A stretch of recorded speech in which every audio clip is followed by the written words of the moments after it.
convaincre ces machins ambulants pour ñu dal ci kaw Ousmane Sonko parce que démb ci vidéo yi gis neen benn partie vidéo boo xam ni itam doon neen manque de respect Ousmane Sonko am ñu jàpp ni ay politiciens ñoo nekk ci ginnaaw concrètement mais est-ce que loolu lépp nag Arfan waroon jur ay discussion wala comme sax ay mise en garde avant ñu daal di war a mën a acter bii di décision exactement. xam nga loolu man mënu ko wax. ok peut-être ñeneen mën nañu ko wax ay politiciens ay kii ñee ñooy instruire ñee pour ñu dal ci Ousmane Sonko man awma ay preuve yu mën a tax ma wax loolu. donc du ma wax ci loolu damay wax sóoru ñoon waxtaan. dama ne waxtaan ni. gis nga bés nangam day leen fi jëlee et tant d'autres. gis nga waxtaan dafa war a am ay sommation am si allant dans ce sens. ma ne waxtaan dafa war a am ci sens bu ne. ok d'ailleurs moom Ousmane Sonko l'a dit man j'ai toujours dit man dama ne loo gis waxtaan ngay njëkkee foofu ngay mujj. état dafay waxtaan ak askanam il faut pas prendre chaque fois l'argument de la force parce que du jur dara ay ennemis ngay créer sa bopp. donc man je ne suis pas d'accord avec l'argument de la force. parce que ça ne règle absolument rien du tout. donc loo gis waxtaan mooy njëkk mooy mujj boo bëggee am état bu ñoŋ boo bëggee askan bi comprendre li nga bëgg a def dans un état wala dans un pays il faut que nga faral di communiquer avec ce peuple là. donc Ousmane Sonko a bien fait de communiquer. mais il a fait ça hier à Colobane. Il s'est déplacé à Colobane pour communiquer avec ces marchands ambulants là, pour communiquer avec le peuple sénégalais. Yamoufa, il a continué son chemin. Dame Ange Bernard, il a tenu un autre discours. C'est comme ça. Il faut discuter avec le peuple. Parce que les gens comprennent. Ils comprennent. Donc, ñaka wax moy jur yenni. Gis nga état bu dëkkee di wax chaque fois di communiquer avec son peuple, la compréhension bi dafay jàll. Politique bi nga bëgg def dans ce pays dina jàll parce que les gens comprennent vite. Maintenant si tu boo toog ci sa coin nga ne doo wax là c'est loolu mooy jur problème yi. Donc Ousmane Sonko ce qu'il a fait hier c'est comme ça qu'on fait. Maintenant on était là pendant longtemps dans un régime de Macky Sall. On voyait pas ces ministres là ñu ñëw. Ministre c'est ce qui s'est passé. Ministre Macky Sall pour être ministre dans les voitures teintées ils communiquent pas. Ils vouloir donner des leçons aux gens. C'est ce qui me fait mal. Tu diriges ce pays pendant 12 ans, tu n'as rien fait. Voilà, ils n'ont respecté aucun texte de ce pays. Que ça soit son mentor Macky Sall, que ça soit ses ministres, que ça soit les députés de Macky Sall, n'ont respecté aucun texte dans ce pays. Aujourd'hui, ce sont eux les donneurs de leçons. Nyom Abdoumba, vous toguez RFM matin, non, Ousmane Sonko doit respecter les textes de ce pays, parce que Ousmane Sonko, il se croit que Momo xam ñep, Momo Falla Faté Abdoumba, Faté Hadjoufi. Faté Hadjoufi. Nañu wax Macky Sall ban texte la respecté dans ce pays.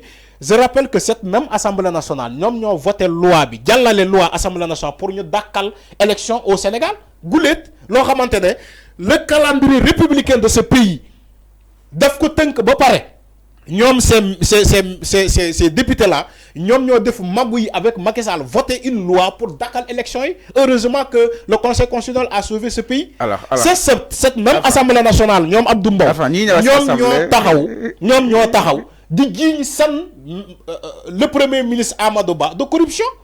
Ba paré voter pour Amadou Ba.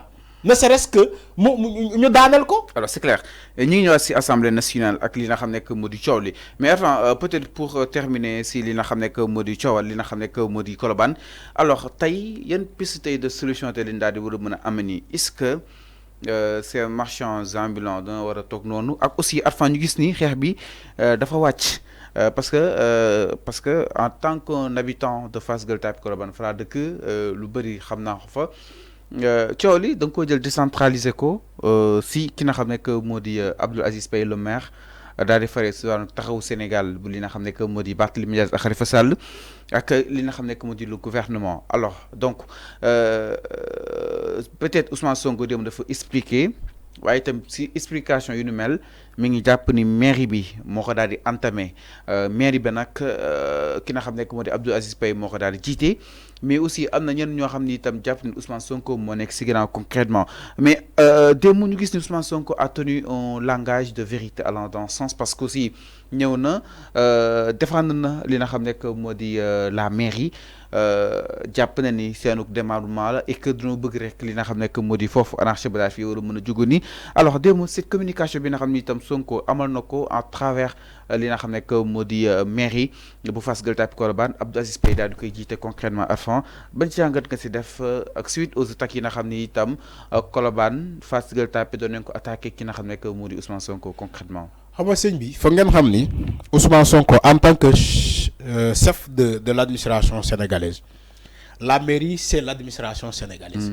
Vous croyez que Ousmane Sonko dina ñëw jël affaire bi hëpp ko la mairie de Dakar même fii même bu fekkee la mairie de Fass Gueule Tapée la mairie de Fass Gueule Tapée même si le maire qui est là-bas il est de Taxawu Sénégal vous croyez que dina ko def non il va respecter cette institution et défendre l'institution parce que institution boobu ci moom la bokk.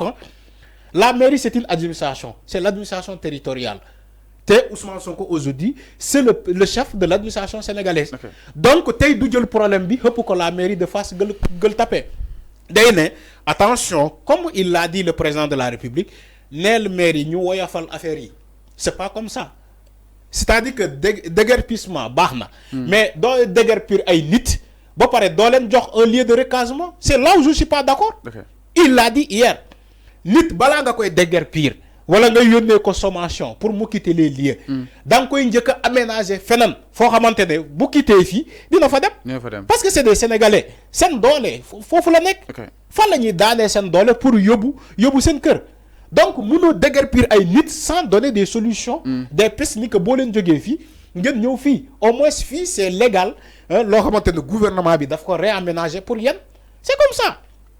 On ne peut pas créer des problèmes sans des solutions. Alors, c'est clair. Attends. Si la mairie de Fass Gueule Tapée Colobane décide de déguerpir ces marchands ambulants-là sans un lieu de recasement, c'est là où il y a le problème. Malheureusement, ñi xamul dañuy ne non Ousmane Sonko moo nekk si ginnaaw comme ici Ousmane Sonko mooy ginaar gi weexu ndunk lu ñëw rek ci moom lay këpp.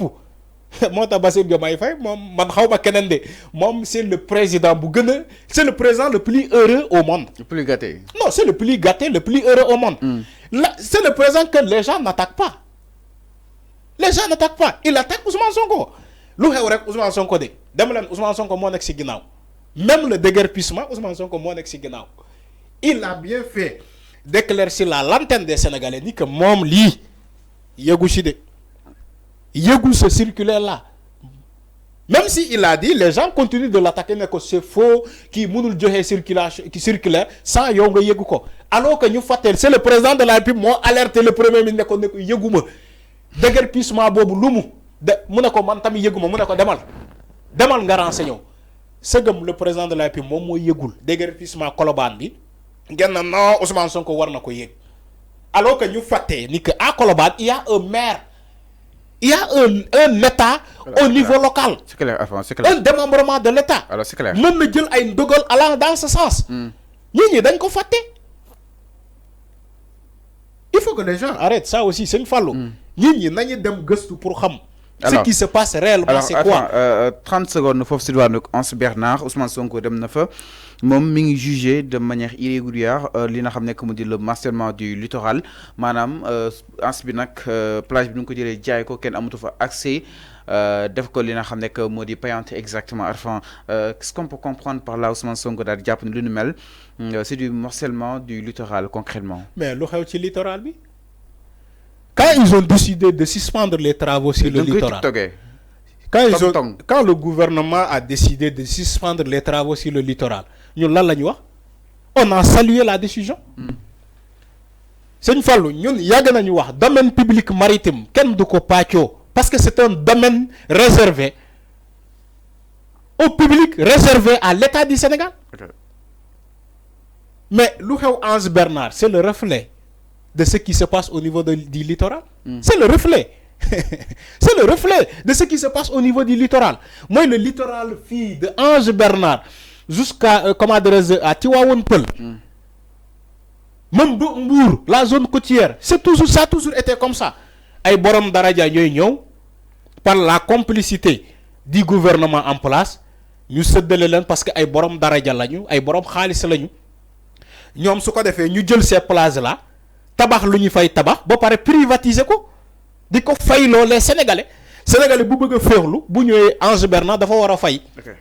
C'est comme ça alors que loolu jaaduwul un domaine public maritime la yow nga accaparé ko parce que da nga am xaalis tabax li ñu fay tabax nga ne da nga koy jaay sénégalais yi lu sénégalais yi moom yow nga accaparé ko yow kese ak say njaboot nga ne dama leen koy jaay boo leen bëggee ñëw féexlu Ange Bernard da ngeen war a fay au nom de quoi au nom de quoi moo tax ma ne la Ousmane Sonko lu mu wax Ange Bernard démb yàgg na ko wax dugguleet bu fekkee yéen a ngi fàttaliku yàgg na ko wax ah c'est pas démb yàgg na ne domaine public bi littoral bi nii dañ koy setuwaat képp ku yor ay parcelles yoo xamante ne ci ay anam yu illégal dañ koy nangu. On n'a même pas de sentiment. Commission ad hoc bi fan la mujjee. Ma ne le gouvernement ne devait pas avoir de sentiment. Dans ce sens-là. Képp ku occuper un domaine public maritime ci ay anam yu illégal dañ ko war a nangu ñu jox ko état parce que état moo ko moom. Commission ad hoc bi fan la mujjee. Non, man je ne parle pas de cette commission ad hoc là.